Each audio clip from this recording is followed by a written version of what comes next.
I've never seen Firefly before, and I just watched episode 7, Jaynestown. In this episode, we go to a planet to complete a job, only to find out that Jane is a local hero. Start the episode with Jane breaking everything in the infirmary. Simon's hatred for Jane really brings out his sassy side. I kind of love sassy Simon.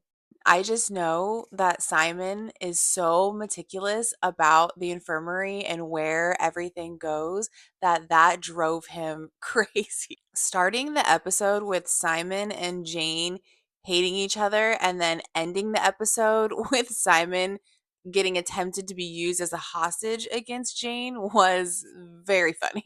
Simon is once again going off ship, even though we know that didn't end so well for him last time, right? Simon finally gets some alone time with Kaylee and some distance from River in this episode. I'm proud of Simon for finally admitting he has feelings for Kaylee, but of course, in his very Simon-y way, when Mal catches them cuddling, Simon has to freak out and say that he would never be inappropriate with Kaylee. Now, Simon does kind of explain his appropriateness at the end of the episode. And I do think that Simon is just in some very uncharted territory. He's trying to be respectful and he has changed so much in his life recently. Maybe he's just not quite ready for another big change right now. He is, however, constantly putting his foot in his mouth when it comes to Kaylee, and now I see that River and him have that in common. Must be a family trait. Speaking of River, she stays on the ship with Book, and those two have quite an interesting exchange. Full disclosure, I am not a religious person, so I thought that River's criticisms were pretty funny. River is very rebellious during this episode. She does not give the pages back to Book, and then in the end, she's like, "Keep walking, old man." I did want to add that Book is kind of talking about like believing in something, and I think that River does believe in something. She does have faith in Simon.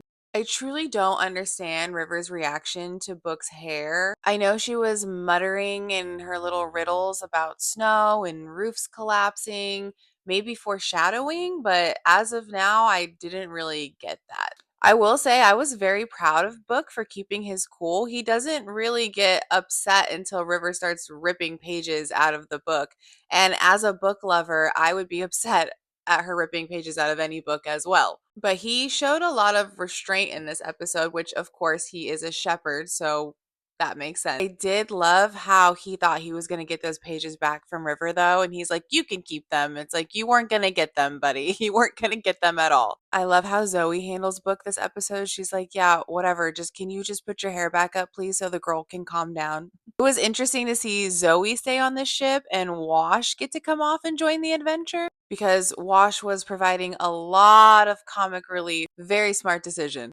Zoe does eventually have to come off the ship though because Mal has to deal with this newfound fame of Jane's. This is another episode that really showed how flexible and quick Mal is. Having Simon pose as the buyer was pretty smart. It builds a rapport with Simon, it gives Simon confidence. You can use Simon's pedigree in the future on future jobs, much like he uses Anara's status as a companion, bringing Simon further into the fold while providing a lot of opportunities for the crew. Mal immediately clocks the guy at the bar, and he's shocked by all these revelations about Jane, but he keeps rolling with the punches. He's like, "Okay, we're going to have a Jane day. It's going to be our distraction. We're going with the flow. We're making it work." Really is something the way that he orchestrates everyone. He's always thinking on his feet, and this episode does a really good job of illustrating the life of a smuggler, of a thief, that you always have to be on your tippy toes. You can't be lazy. It's not a passive career. Mal even finds a way to be super sweet to Kaylee this episode, giving her some alone time with Simon. Kaylee, my sweet baby girl, she really just lays it all out there for Simon.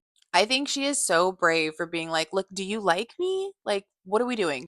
We know that the crew isn't the best at processing their emotions, so I was very proud of Kaylee in this moment. We really get to see Kaylee press Simon this episode in the beginning. She's busting his chops about cussing. And then when Simon freaks out, when Mal shows up, Kaylee puts him in his place pretty quick, just like she did when he put his foot in his mouth about the plate. I love that Kaylee doesn't completely write Simon off, but she's also not going to let him be mean to her. and she's gonna stand up for herself when she feels the need to. I think that bodes well for the relationship going forward. I think that hopefully Simon will get to a place where he isn't so scared to take that leap with Kaylee, because I think they're moving in that direction. She's been pretty open about it. He's getting more open about it. I don't know if we'll have time for all that, but we'll see. Another superstar of the episode was Inara. Inara saves the day again, because Mal and the crew really had no idea that the magistrate was onto them. Inara just comes in smooth AF and saves them at the end. Oh, is there any problems with taking off?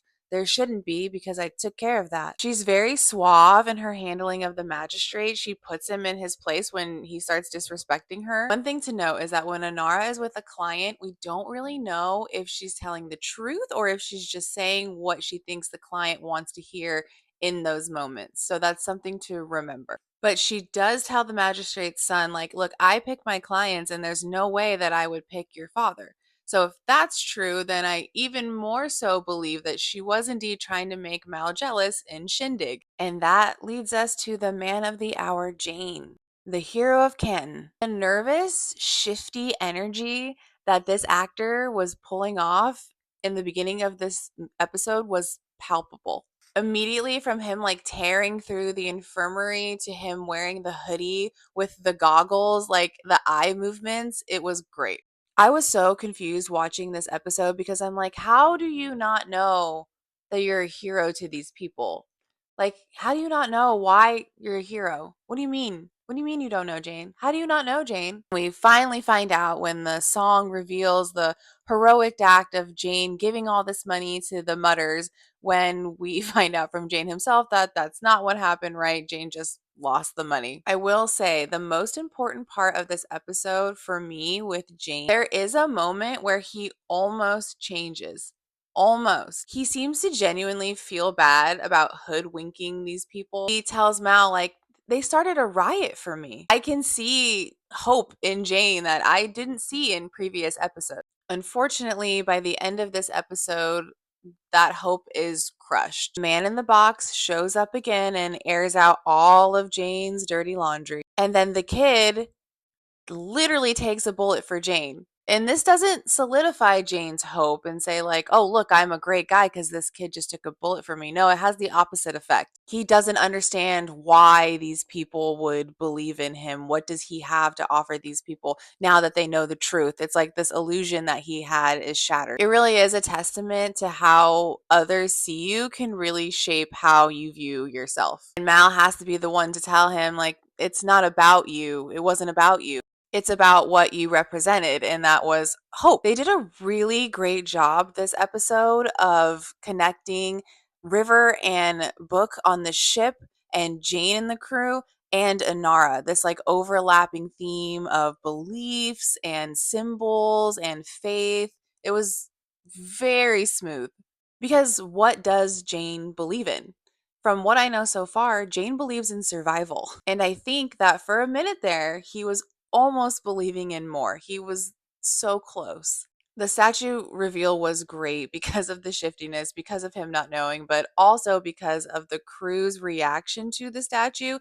Again, having Wash there for those scenes was a brilliant move. But I did want to say the man in the box going after Jane was such a typical TV revenge plot. Because why aren't you mad at the guy who put you in the box for years? I get that you feel betrayed, but the magistrate is just torturing you for years.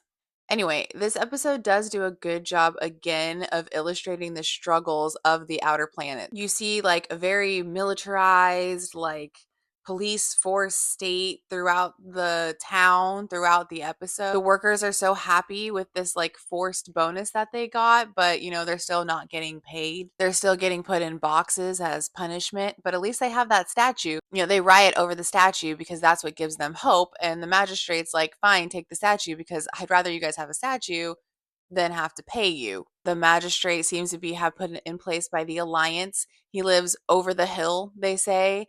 He's removed from the muck, from the mud, from the workers. This is all very on brand from what we've seen from the Alliance so far. It really, again, it's solidifying how terrible the Alliance is so that we agree with Mal's hatred of the Alliance, because that's a huge part of his personality and it's a huge part of what moves him throughout the show. They even hit on this again in the conversation at the end with Jayne and Mal. Like, Mal is telling him, like, I understand how these people think. Like, Jayne doesn't get it, but Mal gets it. He understands what it is to be in these situations. And Mal says my favorite line of the whole episode: every man ever had a statue made of him was one kind of son of a bitch or another. The shiny moments for this episode was Mutter's milk, because ew, that's gonna haunt my nightmares, the alcoholic protein shake of my nightmares. Simon and Jayne rekindling their feud, and Simon calling Jayne a man ape gone wrong. Magistrate Higgins being an overall terrible, terrible man, and his son finally putting him in his place at the end thanks to his newfound confidence from Manara. Jayne's face when he didn't know if the bartender was going to serve him or hit him. As someone in my comments said, the face acting was working overtime this episode, and all of them did a phenomenal job. The reactions to Jayne being a hero were priceless. These episodes have been so good, and there's so much to talk about in each episode. I'm super excited for the next one. Honestly, I'm a little scared for next episode. Out of gas, you guys have probably left that comment more than any other comment, to the point where I'm like nervous.